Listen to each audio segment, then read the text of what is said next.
for me, this is a return trip to the American Academy of Achievement. I first came in 1974 as a high school senior to the American Academy of Achievement after having won the Westinghouse Science Talent Search.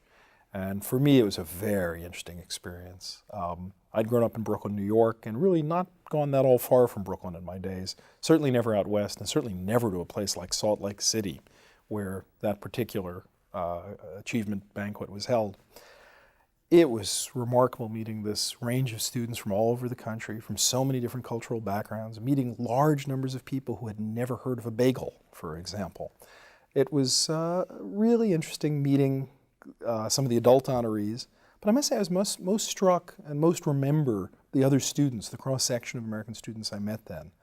And so for me it was a very eye-opening affair, and it's really charming and wonderful to be back now 25 years later and to look back on myself then and see myself out in the audience of all these wonderful, bright high school students today. And I think it perhaps gives me just a little bit of a special relationship to talk to them about what their next 25 years may be like. I certainly imagined at the time that I had more of a plan than it turned out I did.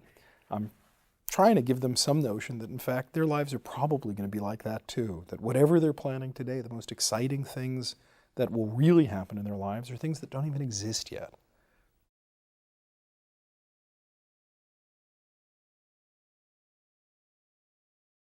In one sense, my whole career sounds very linear and straightforward. I was a math whiz in high school. I was a math major in college, went on a Rhodes Scholarship to do a math Ph.D.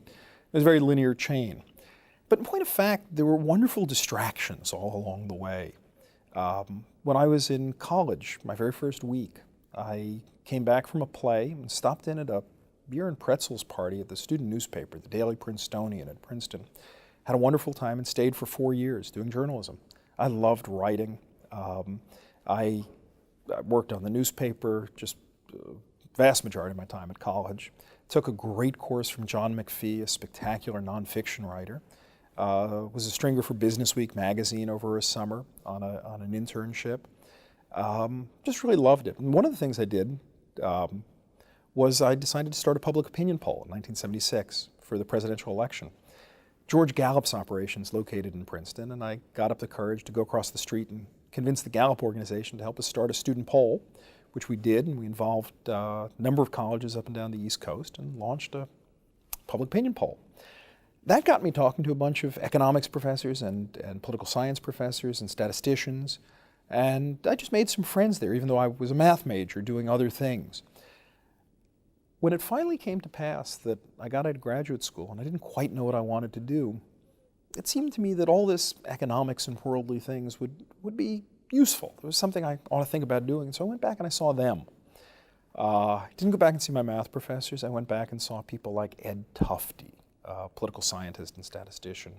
And he pointed me to a few people in Boston, and they pointed me to the Harvard Business School, saying that that was a place that would take an itinerant mathematician with good credentials who didn't necessarily know anything about economics and would let them learn on the job.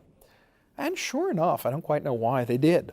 So they gave me a position teaching managerial economics, and I didn't know a thing about managerial economics, but neither did the students, so that was okay. And I learned faster than they did, so it worked out just fine. In fact, I became an exceedingly popular teacher, and I just threw myself into the teaching and the work.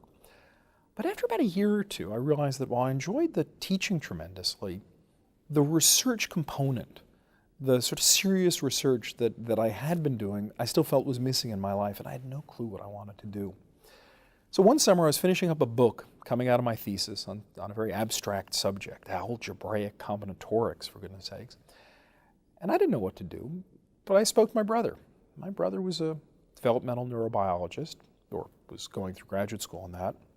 And Arthur suggested to me, you're a mathematician, you know all about information theory. You should learn about the brain. The brain is a really great place to apply it. So being hopelessly naive, I said, okay, I'll learn neurobiology this summer. I got a couple books and papers and things on mathematical aspects of neurobiology. They were interesting, but they didn't ring very true. And I, in any case, decided I had to learn more neurobiology. So I started learning about neurobiology, wet lab neurobiology. Decided in order to do that, I needed to know more biology. So I decided, okay, well, next semester I'd learn biology. And I sat in on a biology course, took the laboratory component of it, freaking out the poor graduate student who has this business school professor sitting in on his course. But he was kind enough to take me back to his lab, introduce me to his own advisor, and Peter and Lucy Churbis gave me a bench in their laboratory and taught me how to clone genes. And so I moonlighted cloning genes in their lab for a couple of years, figuring that genetics was the most rigorous place to start and figuring I'd work my way back up to the brain. That's how I became a biologist. I became a biologist very much through that suggestion of my brothers and through this lucky series of accidents and stumbling upon people who were kind enough to take me in, and then picking up biology on street corners. Admittedly, very good street corners in Cambridge, Massachusetts, but largely most of my biology education came while I was teaching as a professor of managerial economics at the Harvard Business School.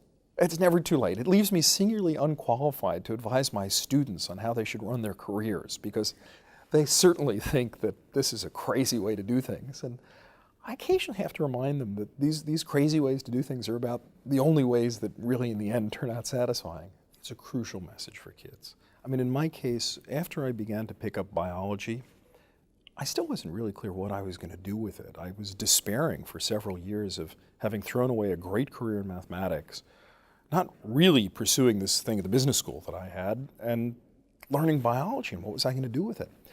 I eventually talked the business school into letting me take a year's leave of absence, and I went down to MIT to work with some geneticists working on a nematode worm, which is a very good model of genetics. And by chance again, one Tuesday afternoon, met David Botstein. He was a yeast geneticist who had recently come up with a brilliant idea for how to do human genetics. But what he really was lacking was a mathematical colleague, because it needed a lot of mathematics to really develop it. So David and I just hit it off. We started talking. He was from the Bronx, I was from Brooklyn. We were arguing in the halls, having a great time. And one thing led to another, and I dropped everything else I was doing and began to work intensely with David on these ideas about human genetics. I got invited, David dragged me along to an international meeting in Helsinki in '85, and then he got me invited to speak at a famous meeting at Cold Spring Harbor in 1986. The meeting that year was on human genetics, and it was the scene of the famous debate on the Human Genome Project that took place. And there were all these highfalutin Nobel laureates up on the stage expressing opinions, and then they turned to the audience. And even though I was tremendously inhibited and intimidated, I raised my hand anyway and sort of threw myself into the discussion. Remarkably, after the discussion, a couple of the senior people came over and said, "Oh, you want to come to dinner? We really liked some of the things you said," and we were chatting. And a couple weeks later, I found myself invited to participate in some meeting on the Genome Project. And a couple months after that, found myself invited to chair some subcommittees on the Genome Project. And I quickly realized that there were no experts on this subject, and I could pass for an expert on this, and that was just fine.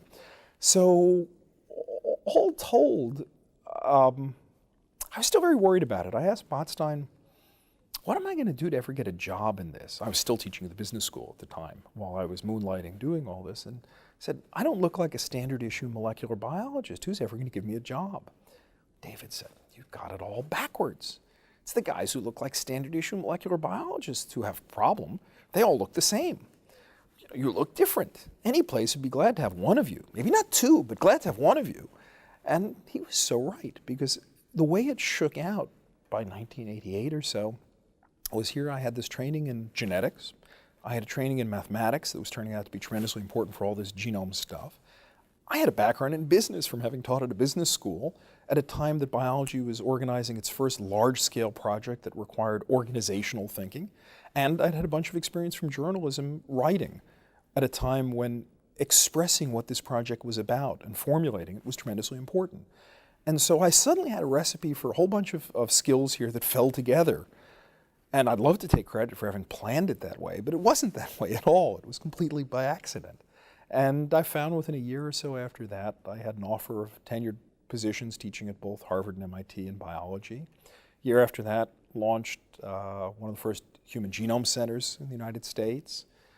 A year or two after that, helped co-found a biopharmaceutical firm, and onward like that. But it was very much an accident. And even as much recently as 2 years ago, when I got elected to the National Academy of Sciences around age 40 or so, I found myself rather surprised and stunned to be taken seriously at all this stuff, because I still viewed myself as I still sort of do view myself, as an accidental interloper in all this who just stumbled upon this field. But a very lucky field to stumble upon and some very wonderful people to guide me along the way. Genomics didn't exist at the time that I came down to MIT and met David Botstein.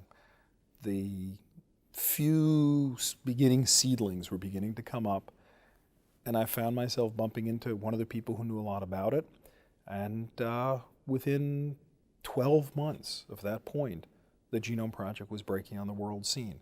The timing couldn't have been better, and I had nothing whatsoever to do with the timing. It was dumb luck, but somehow managed to take the opportunity and run with it.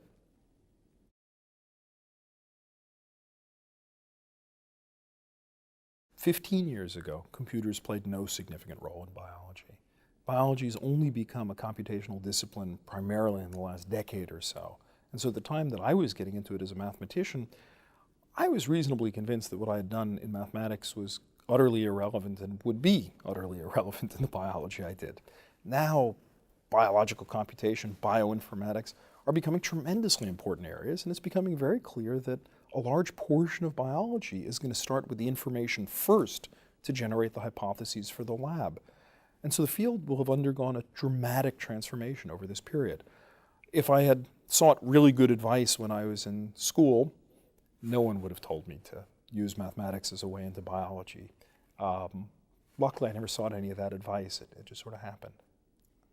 I think we construct our lives out of the pieces we have, and the only rules to go by are to surround yourself by wonderful people, by smart people, with very decent people, and then, as the physicists say, wait for productive collisions to occur. If there are large numbers of high-energy collisions, then there's a large subset of productive collisions. And so if you put yourself in those environments, things happen, and you take the pieces you have, which have to be the pieces you love. I didn't go into journalism with the idea that writing would turn out to be tremendously important to me as a scientist. I didn't go into studying the brain and biology with any idea of where I'd end up. You take the pieces you love and then you fashion a life out of them rather than looking for the pieces to fit some particular mold.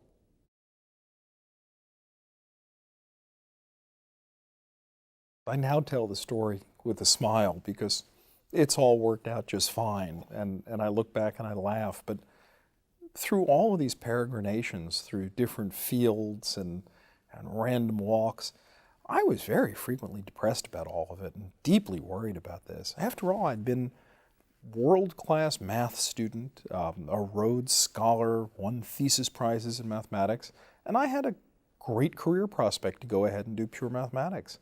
And I discarded all of that, and I wasn't sure what for. And I recriminated often about that. I worried deeply about it, that I would never really have a good position at a university or doing anything else for that matter. And so anybody who imagines that you make these transitions without tremendous agonizing is absolutely wrong. I tell the story with a laugh today, but certainly it's a very painful thing to be searching around like that, not knowing what you really want to do. Eventually, you make enough transitions that you realize that life is about making those transitions. I still doubt I make them very gracefully. I reckon I have a few more career changes left in me, and I don't imagine I'm going to do them completely gracefully. I hope for the sake of my wife and my kids, I do them more gracefully than the ones I've done up to now, and worry maybe a little bit less. But you take these things seriously. You throw yourself into them, and they matter a lot, and somehow there's great internal turmoil as you reinvent yourself and find out what you really want to do. What you have to do is balance it with a lot of fun along the way. But I would certainly be wrong to say that the whole thing was easy. It certainly, I don't think, looks easy in retrospect, and it certainly wasn't easy. What I was really blessed by was wonderful people to do it with, wonderful people to help. I met my wife at university. We, in fact, met in a constitutional law class. I always had an interest in law because my parents were lawyers, and Lori and I met in a constitutional law class when we were sophomores, and we got to know each other much better during our later college career. We never really dated, but we worked on a zillion projects together. And then when I went off to, actually, right after we graduated from college, we traveled together in Asia for a couple of months. And when I went off to college, off to graduate school, we already both knew that we would get married. And I actually proposed to her while I was still in graduate school, and we agreed that as soon as we were back on the same continent, she was in law school in Florida, I in graduate school in England, that we'd get married, and we did. And so we've been married since. She's been through all of the twists and turns in the road, and she can tell the real story of all of those things. She's wonderful. I mean, her support through all of those things has meant so much. She jokes that I had my midlife crises early, and I think that's absolutely right. And I think as long as I've had them already and don't have any new set, she'll be just delighted. But no, she was very supportive about all of these changes. When I was just beginning to get interested in molecular biology, everything I've done, I've gotten very enthusiastic about. I would drag her to the lab late at night and show her how to do radioactive labeling of DNA and things like that with great enthusiasm, and she put up with it with great equanimity. She's a lawyer. She in fact went to law school and became a securities litigator and also public interest. She worked for a large law firm, Skadden Arps, for a number of years, about 10 or 11 years, doing securities litigation and running their pro bono program as well. And then about 5 years ago, she left Skadden and has been home with the kids and painting. She's also an artist. She does a lot of impressionistic painting. And she's been doing that. And then when the kids grow up beyond, who knows?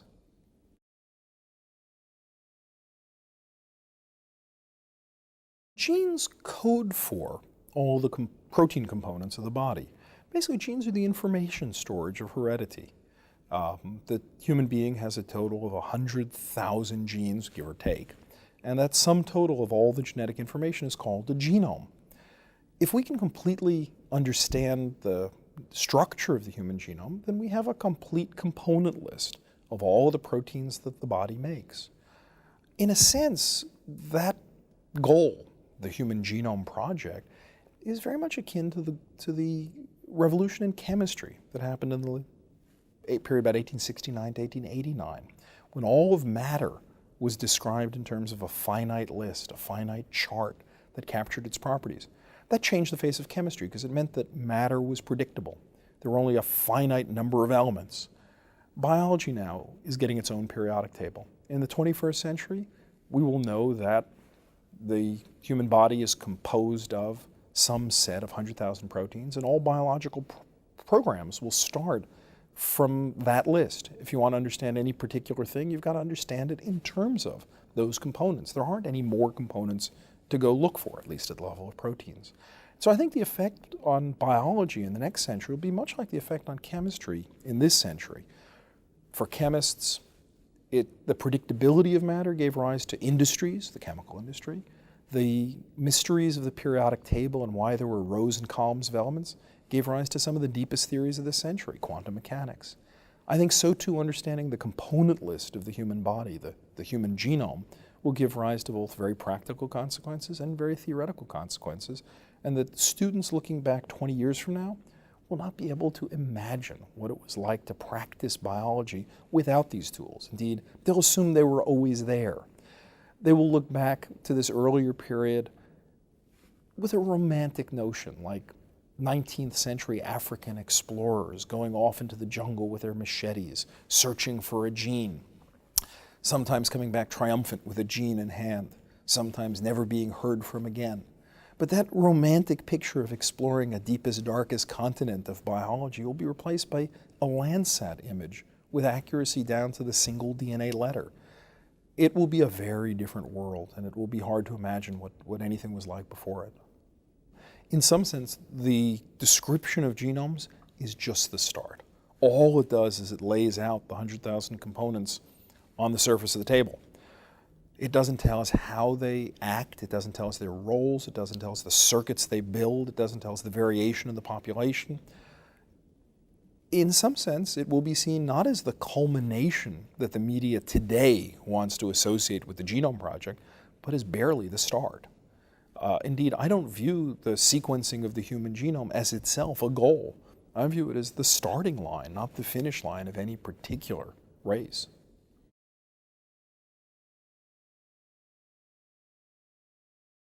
The next frontiers are to understand how organisms work from a global perspective. Up to now, we've been trying to study processes like cancer, one gene at a time. We have the problem of the blind man and the elephant. Some cancer researchers feeling the trunk and describing the elephant to be one thing, and someone's back at the tail feeling it to be something else, and others are down at the hard toenails. And they're all describing the same elephant, but because we don't have a global picture of all the components, it sounds like we're talking about very different things. The exciting thing to me is that in the next decades ahead, we are going to be able to take any medical process, any cellular process, and describe it in terms of the activity of all 100,000 genes simultaneously. And we'll step back and we'll see patterns, we'll see continents emerge that were completely unclear when we were down on the ground. Much of the work of the 20th century in human genetics has been understanding the basis of relatively rare genetic diseases. Cloning genes for simple Mendelian traits that show simple transmission through families. It's been tremendously important, but in point of fact, it's not the majority of burden of disease. Most of the diseases that affect people are common genetic diseases, which are polygenic in origin. Much of my own research interest, much of what my lab's worked on, is the tools to dissect polygenic diseases, genes where there are multiple components working together with environment. But it's got to be said, this is still in its infancy. The tools to dissect polygenic traits really are just beginning to get going. We have some examples of them, and we can point to examples in cancer or for example, a modifier gene in cancer, where there's a particular genetic mutation that causes an intestinal cancer. It exists both in the human and in the mouse. And in the mouse, we learned that if you move that mutation from one strain to another by breeding, some strains don't die of that cancer, in fact get very few polyps in their intestine, and others do. And so there are modifier genes that can change the course of this cancer. And that's a polygenic interaction, a much subtler interaction. And so in that particular case, we've been able to identify what that gene is. And it begins to point us to the pathways that may be involved. There are a few more examples like that, but I think this is the work of the 21st century, is to tease apart the much more textured, much more complicated picture of the common genetic diseases. And if there was any one problem I would say my scientific career revolves around, it's that problem of trying to tease apart complex disease. But I say revolves around rather than just focuses on, because to answer a question like that, one has to build tools and apply them and test them and then build new tools. And so much of my career swings back and forth between building new methods, testing them, building new methods, testing them. And one hopes we converge in the next couple of decades on a set of general and powerful tools that will let us do it for any disease. There are some ideas out there of how that could happen.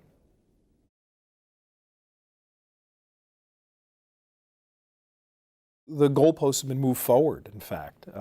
Originally it was thought that the sequence of the human genome wouldn't be produced until the year 2005. More recently, taking advantage of the fact that things were at least 2 years ahead of schedule, we just said, we'll move up the goalpost to 2003.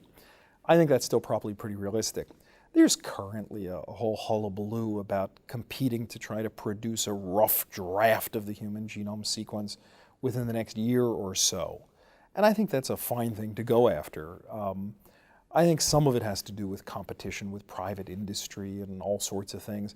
In point of fact, the real project is over the next 3 years or so to produce a high quality sequence that can be used as the foundation stone for genetics in the entirety of the next century. And I think it's certain that that'll happen.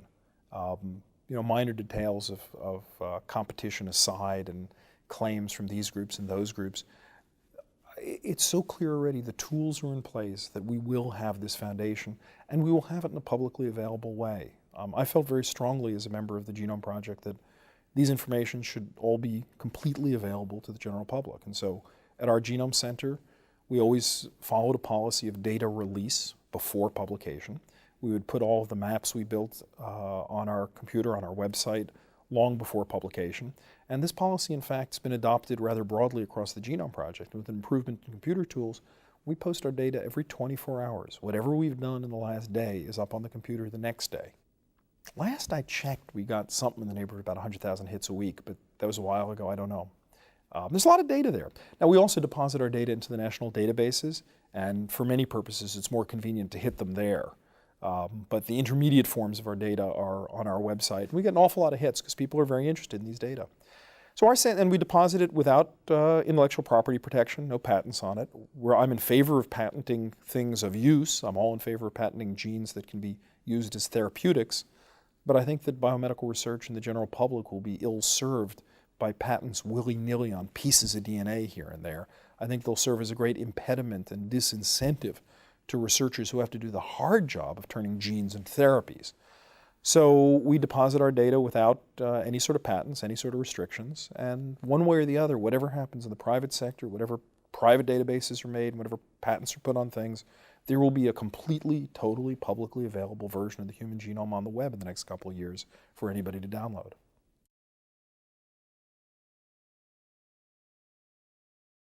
There are a number of questions involved in the release of data.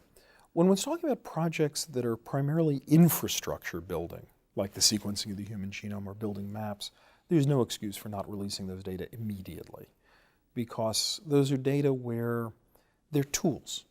There is interpretation to be done, but that interpretation should be done by many people. There are also projects that require large sums of money, and they become public trusts rather than private hunting grounds, so that those data should be made available so everyone can extract information from them. When you're talking about a research project that requires a great deal of interpretation, understanding the basis of a genetic disease, understanding a cancer, there are very good reasons not to be publicly disseminating that until one has passed peer review. There are challenges, there are mistakes that can occur along the way, and if every time somebody had a good idea and they put it on the web without any sort of peer review or any sort of checking, you could run the risk that the general public would be deeply confused and I think at some level lose its trust in research claims. So there is a process of peer review. On the other hand, we want to get information out. If there are ways to get information out and stamp it as tentative, that's a good thing. So there's a struggle between tremendous need for sharing in science and also a need for care about anything that's an interpretation as opposed to a raw fact. Finally, I've got to say, there's at the moment, it probably, these things will get solved. There is an amendment that was passed last year to a particular bill that says that any scientific data produced with government funds should be released under a Freedom of Information Act request, even if it was produced at a private institution based on federal funds. This doesn't limit itself to data that's been published. It doesn't limit itself to data that's been used for federal regulations. It's a wholesale endorsement of anyone demanding data from a scientist. I don't think this serves anyone. This is unpeer-reviewed. It could be a study in progress, unpublished, and unused by the government for rulemaking. For my own part, I'd be perfectly happy to endorse such a Freedom of Information Act requirement on data that has been peer-reviewed and identified by a federal agency as used in its rulemaking. I think the public has a right to know what the underlying data are. And I'm hopeful that the senator who put that regulation in fact, is beginning to come around to that point of view. I chair a group called the Joint Steering Committee for Public Policy, and we take some pretty strong positions on things like this. So I think data sharing is tremendously important. It's at the heart of science. It's the only way that science advances. And yet at the same time, there is an importance in protecting half-baked data. Got to get the data fully baked to get out there, because science is full of half-baked ideas and you really don't want to see the results of people's failed cooking experiments.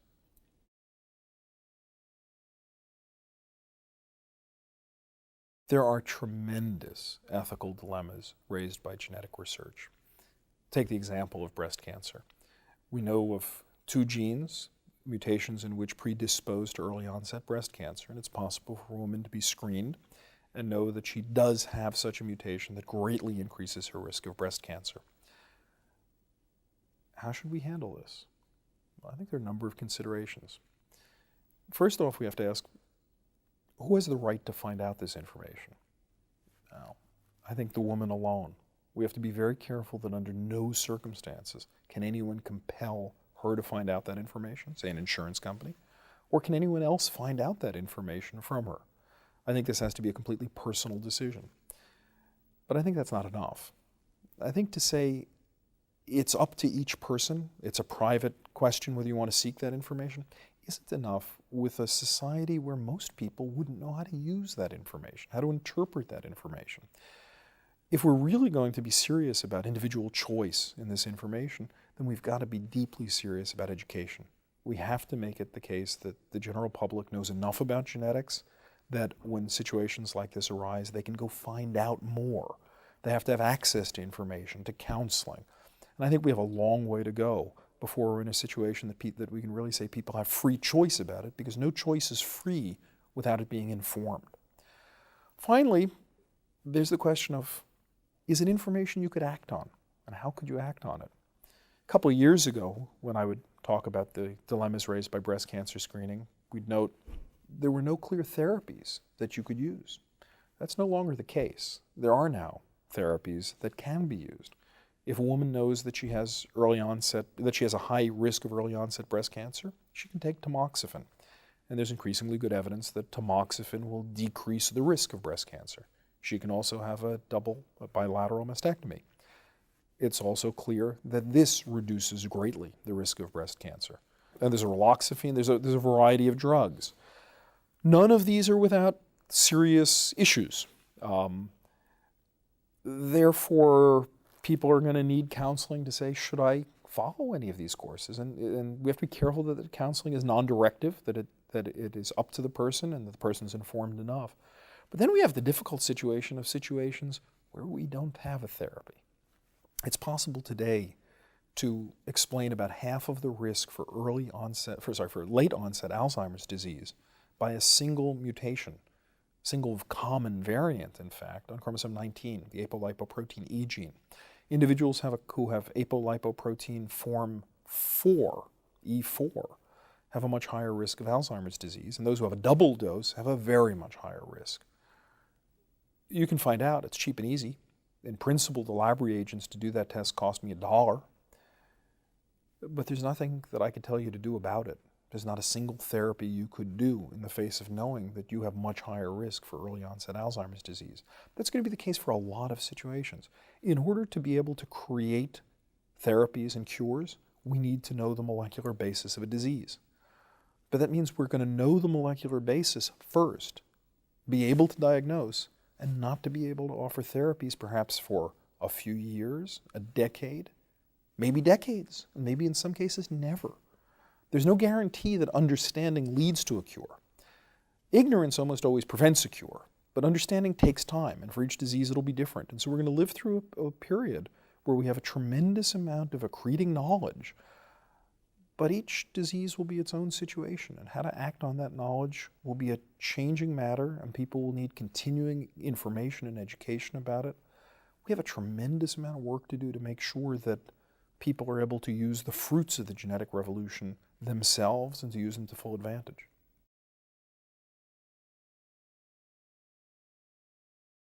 Privacy issues are stunning. If I wanted to invade someone's privacy, it's easy enough. It doesn't take much genetic material. Some unscrupulous reporter could easily get a cocktail napkin that a presidential candidate had wiped his or her mouth with, take it back to a laboratory, extract DNA, and find out whether this candidate is at high risk for Alzheimer's disease. We had a president of the United States who later had Alzheimer's disease, and it's not unreasonable to guess that a genetic test in 1979 might have identified Ronald Reagan as at high risk for Alzheimer's disease. I don't know if, in fact, he had the apolipoprotein E4 variant or not. The odds are reasonable he might have. Would we have elected our oldest president if, in fact, we had known this? There are tremendous ways to invade privacy, and I think there is a need to protect privacy in the strongest possible terms. Here is where we do need legislation, and legislation with teeth, to say that genetic information is a very personal thing and that there are very serious consequences for invading the privacy of it. We run a risk of a naive biological determinism, too. One thing I worry about is that as we begin to understand the role of genes better and better, we will tend to forget, not scientists, but the general public will tend to forget that genes are only part of the story. They're where the light is good, and so we look there now.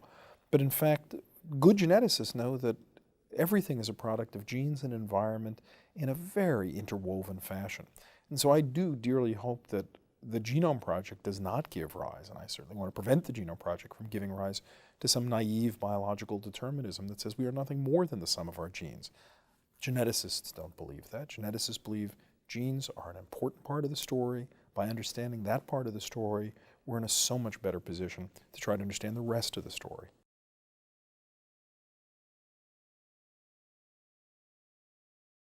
I got interested in math by accident. I had a wonderful 6th grade teacher who was my math teacher, and I only found out many years later he was actually a social studies teacher who was substituting doing math, but he somehow got me tremendously excited and interested about that, and it just stuck past there for many years. But it wasn't a professional mathematician, wasn't anybody who had any experience doing math. It was a guy called Jack Druckman, and he just did a great job.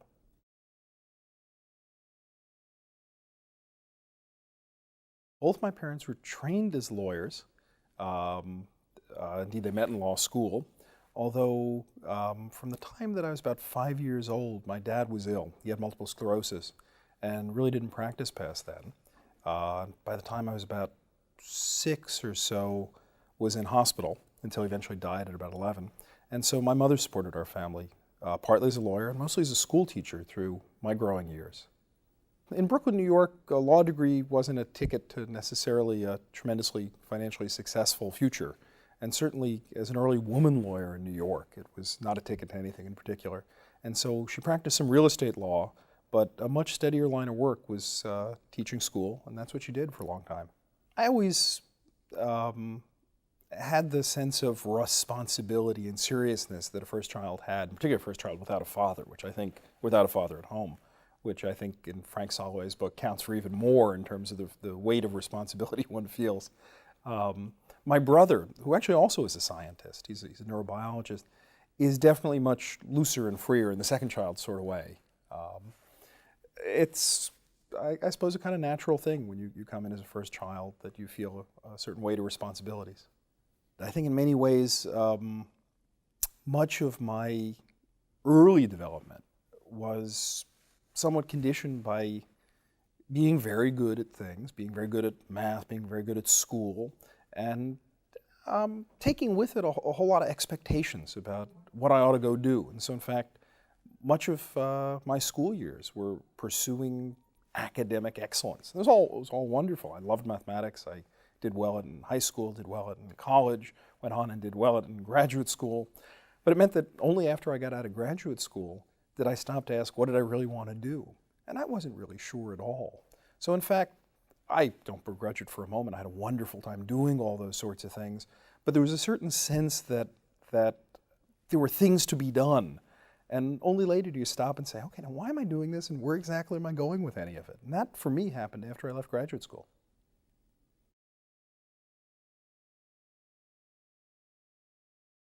As a scientist, I'm inclined to say we don't have the control. I don't know. We don't have the alternative of what would have happened.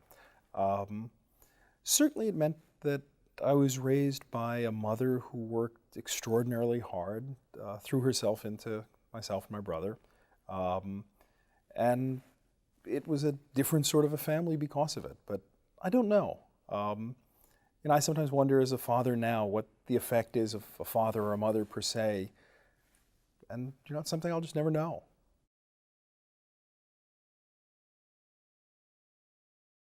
She was super about things like this. She never took this terribly seriously in a wonderful way. When I was a high school senior, I won the Westinghouse Science Talent Search, now the Intel Science Talent Search. And she was excited for me, she was pleased for me. I called her from Washington to say it had happened, and it's great. I flew back to Brooklyn, came in the door with my coat on, and she said, "Oh, before you take off your coat, could you take out the garbage?"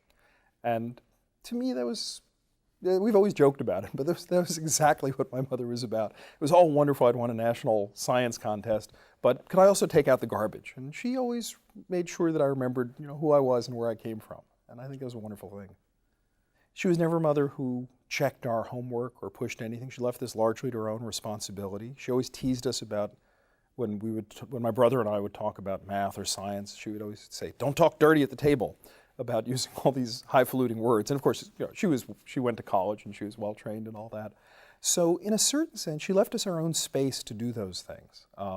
She clearly tremendously cared about our education, took us to museums and did things, but left a tremendous amount of space for us to find out what we wanted to do. And I think that actually had a huge impact, rather than having a parent who was right on top of you doing those things. And it's a lesson I try to think about a lot with my own kids now. There was a certain sense of, I don't know what you're talking about, I'm glad you're happy about it. But it also meant I'm not going to be overly impressed by it per se, which sent a message of, you're not supposed to impress me, that's not what it's about. Reminding you that you have a place in the world, and it's being a kid from Brooklyn. And that's a wonderful thing to be, but whatever becomes of you, you're still that person. And it's a certain sense of rootedness that's pretty important.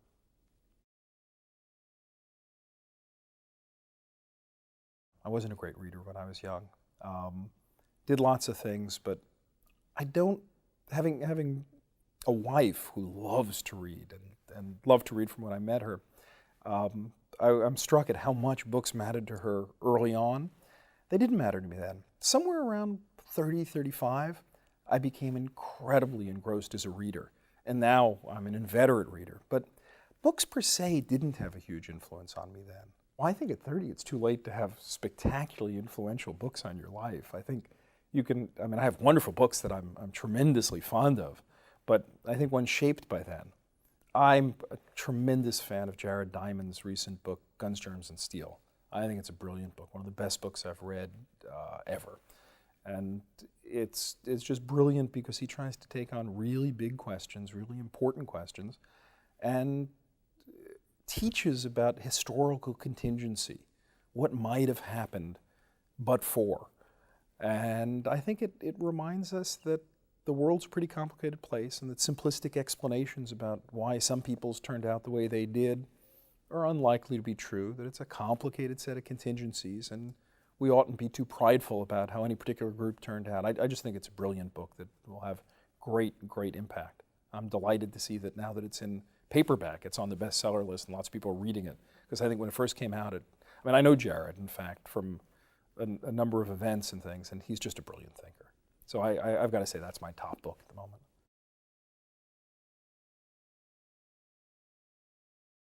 I actually started out teaching when I was in high school. Stuyvesant High School had a math team, and one of the responsibilities of being the captain of the math team was to teach every morning, 5 days a week for an hour to all the other people on the math team. And so by age 14 or 15, I was teaching. When I was in college, actually when I was a senior in high school, I took a summer National Science Foundation math program, which was really a wonderful program. And I went back to teach in that for 4 summers after that. And that was a wonderful experience. I taught 6 days a week, 6 hours a day for 6 weeks.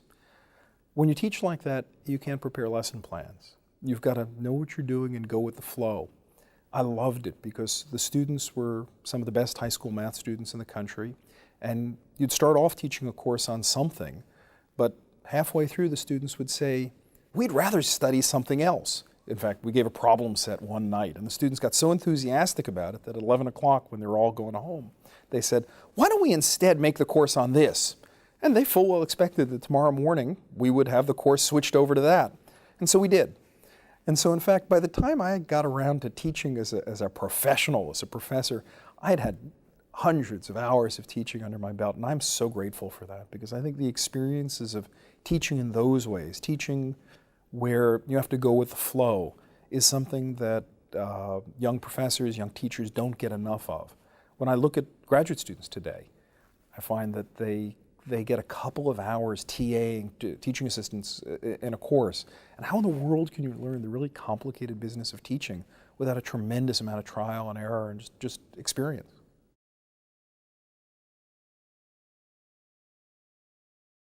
One of the perhaps problems for the brightest high school students is that everybody has such great expectations of them.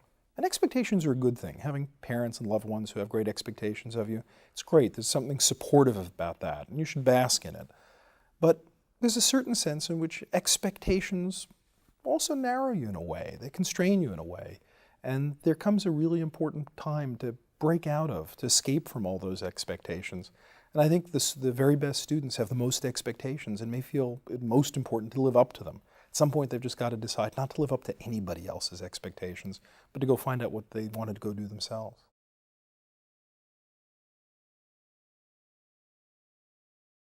The American dream to me means that anything is possible. I think that's something that's so uniquely American. I tremendously enjoyed going to graduate school in England, but one thing that struck me was that my fellow graduate students imagined when they were in graduate school that they knew what their lives were about. They knew that they were mathematicians or scientists or English majors, and they felt that early in schooling they had been channeled in a certain way, and perhaps in some ways still in England through class in certain ways.